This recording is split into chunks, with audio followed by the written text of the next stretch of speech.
ملت یادگار تقریر مخالفے کے انعامات کی تقسیم صدر محترم نقیب ملت الحاج بیرسٹر اسد الدین اویسی صاحب کے دست مبارک سے عمل میں آئے گی۔ انعام اول گولڈ میڈل جناب محمد محی الدین، طالب علم سینٹرل پبلک اسکول جماعت ہستم، محمد محی الدین۔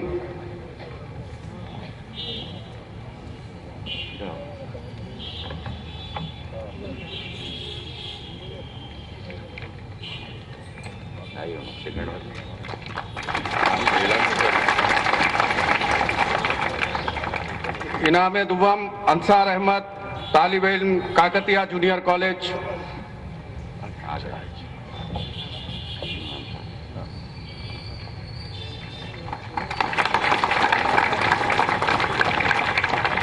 انعام سوم سید بشارت علی، جنسن ہائی اسکول، دینی معلوماتی کتب۔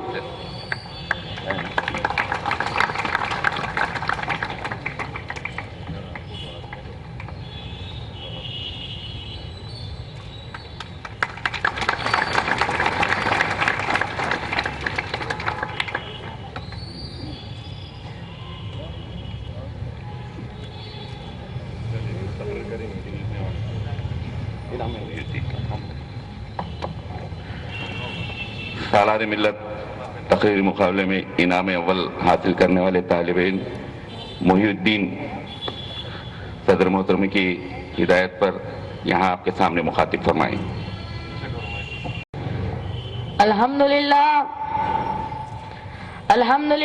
رب العالمین والصلاة والسلام على رسول الانبیاء والمرسلین، اما بعد فاعوذ باللہ من الشیطان الرجیم، بسم اللہ الرحمن الرحیم، رب اشرح لی صدری ویسر لی امری واحلل عقدۃ من لسانی یفقہوا قولی، ربی زدنی علما۔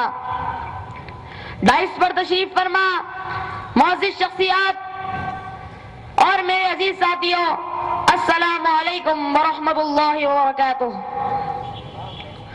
دیے گئے عنوان سالار ملت اور دور اندیش قیادت پر تقریر کرنے کی سعادت حاصل کر رہا ہوں، جو میرے لیے بڑے فخر کی بات ہے۔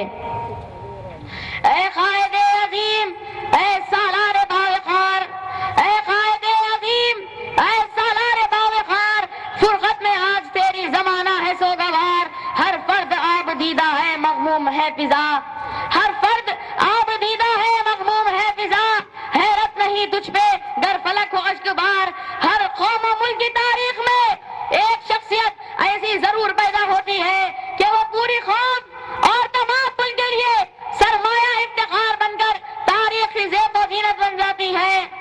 کسی بھی عوامی تحریک کو منظم کرنے اور انقلاب کی قیادت کرتے ہوئے اپنی جان و مال کی قربانی دے کر قوم و ملت کی قیادت کرنا ہر کس و ناکس کے لیے ممکن نہیں ہوتا۔ تاریخ دکن میں جہاں بے شمار ہستیاں پیدا ہوئی، وہی جناب سلطان صلاح الدین اویسی صاحب مرحوم کی شخصیت اپنی خصوصیات کی وجہ سے اپنے زمانے کے کسی بھی شخصیت سے بلند و بالا مقام پر نظر آتی ہے۔ آپ کی فکر بلند، حوصلہ بلند، آپ کی نظر میں قوم کی خدمت مقدم تھی۔ فخر ملت کے بعد جب سالار ملت صدر مجلس ہوئے تو ان کی دور اندیشی سے امت مسلمہ نے سیاسی میدان میں زبردست ہمت افزائی کی اور امت مسلمہ کو یہ احساس دلایا کہ ہم محکوم نہیں بلکہ حکومت میں ہم بھی برابر کے شریک ہیں۔ ہم کو اپنی حقوق حاصل کرنے کے لیے اپنی جد و جہد کو جاری رکھنی چاہیے۔ ان کی مقبولیت اور پرجوش تقاریر سے حکومت بھی مرعوب رہتی تھی۔ معزز سامعین، سالار ملت نہایت ہی ہمدردانہ پرخلوص درد مند دل رکھنے والی شخصیت تھی۔ وہ اپنے اخلاق سے نہ صرف عوام کی فلاح و بہبود کے کام انجام دیتے بلکہ اپنے ہمدردانہ سلوک کی وجہ سے لوگوں کے دلوں تک رسائی حاصل کی۔ اور یہی نہیں، سالار ملت نے مسلمان قوم کو نہ صرف مساویانہ حقوق دلانے کی جدوجہد کی بلکہ تعلیمی معاشی سطح پر بھی مسلمان قوم کو اس درجے پر لا کھڑا کر دیا جہاں پہنچ کر ہم یہ کہہ سکتے ہیں، سیکھا ہی نہیں ہم نے آہستہ گزر جانا، سیکھا ہی نہیں ہم نے آہستہ گزر جانا، شیشے کا مقدر ہے ٹکرا کر بکھر جانا۔ معزز سامعین، 400 سالہ تاریخ میں بادشاہوں نے اپنی بادشاہت، اپنی نشانیاں اور یادگاریں چھوڑی ہیں، لیکن سالار ملت کی 50 سالہ جمہوری دور میں قوت و طاقت کے بجائے مسلسل سماجی خدمات کے ذریعے سماج میں اپنی شناخت بنائی اور قوم کے لیے زبردست تعلیمی ادارے، دواخانے، میڈیکل انسٹیٹیوٹ، بینک وغیرہ یادگار کے طور پر چھوڑے جو ان کی دور اندیش قیادت کی نشانیاں ہیں۔ معزز سامعین، سالار ملت مرحوم نے 1971 میں دارالسلام بورڈ کا قیام عمل میں لایا اور اسی سال دارالسلام ٹرسٹ بھی قائم کیا جو ان کی دور اندیشی کی ایک بڑی مثال ہے۔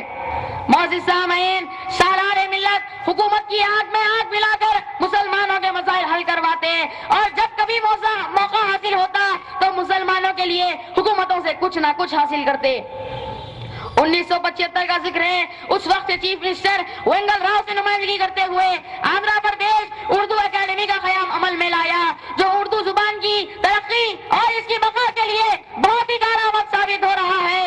اور اسی طرح 1978 میں اس وقت چیف منسٹر ڈاکٹر این چنا ریڈی سے نمائندگی کرتے ہوئے ادارہ سیٹوین کے قیام کی راہ ہموار کی جو بے روزگار مسلم نوجوانوں کے لیے مختلف شعبے جات میں پیشہ ورانہ کورسز سیکھ کر خود مستفی بننے کا ذریعہ بن رہا ہے اور کئی بے روزگار اس ادارے سے روزگار بھی حاصل کر رہے ہیں جو کہ ایک بڑی خدمات ہے۔ معزز سامعین، اسی طرح 1981 میں اس وقت چیف منسٹر ٹی انجلیا سے نمائندگی کرتے ہوئے Quli Qutb Shah urban development authority کو قائم کروایا اور جو پرانے شہر کی ترقی اور اس کی بقا کے لیے بہت ہی کارآمد ثابت ہو رہا ہے۔ اور اسی طرح Deccan medical college, engineering college, medical college institution, research centre, Isra hospital, مقبول عام، روزنامہ اعتماد کی اجرائی وشاہد، اردو زبان و ادب اور تہذیب کے تحفظ و فروغ ان کی دلچسپی اور دور اندیش قیادت کا مظہر ہے۔ سچر کمیٹی کے سفارشات کی روشنی میں اویسی صاحب نے مرکز کی حکومت اور سیاسی حکومت سے جو نمائندگی کی ہے اس کا نتیجہ یہ ہے کہ مسلم طلباء کو پسماندہ طبقات کے برابر سہولتیں حاصل ہوئی اور لاکھوں مسلم طلباء کو اسکالرشپ بھی مل رہی ہے جو کہ ان کی دور اندیشی کی ایک زندہ مثال ہے۔ معزز سامعین، سالار ملت ہمیشہ قوم کی مدد کے لیے نصف شب کو بھی اپنا ہاتھ آگے بڑھا دیا۔ انہی کی ڈالی ہوئی داغ بیل جناب اسد الدین اویسی صاحب اور اکبر الدین اویسی صاحب بھی بخوبی نبھا رہے ہیں۔ حیدرآباد میں مسلمانوں کی تعلیم کو لے کر یہ جذبہ، یہ خدمات ان سے پہلے کسی اور قائد میں اس طرح نظر نہیں آتی۔ انہوں نے ہمیشہ اس بات کی کوشش کی کہ تعلیم کا معیار اعلیٰ سے اعلیٰ قائم کیا جا سکے۔ معزز سامعین، آخری میں بس میں اتنا کہنا چاہوں گا کہ سالار ملت کی 78 سالہ زندگی میں جو مقبولیت ان کے زندگی میں آئی شاید وہ حیدرآباد کی تاریخ میں کسی اور شخص کی زندگی میں آئی ہوگی۔